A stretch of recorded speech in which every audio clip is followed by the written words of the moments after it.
Aksiyoma. Devlet rejiminin to'g'ri ishlashi uchun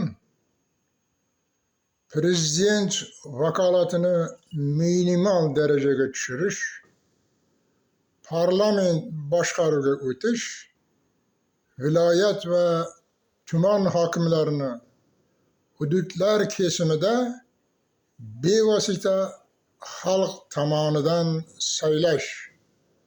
Bu vertikal, avtokratik boshqaruvdan gorizontal xalq boshqaruviga o'tish degani.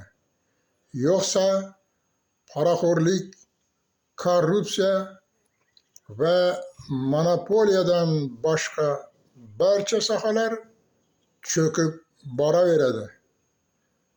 Yuqoridagi boshqaruv tizimi yo'lga qo'yilmas ekan, chaqiriq va shiorlar, qaror va farmonlar aravani quruq olib qochishdan, iqtidorda uzoq muddat qolishdan o'zga narsaga yaramaydi.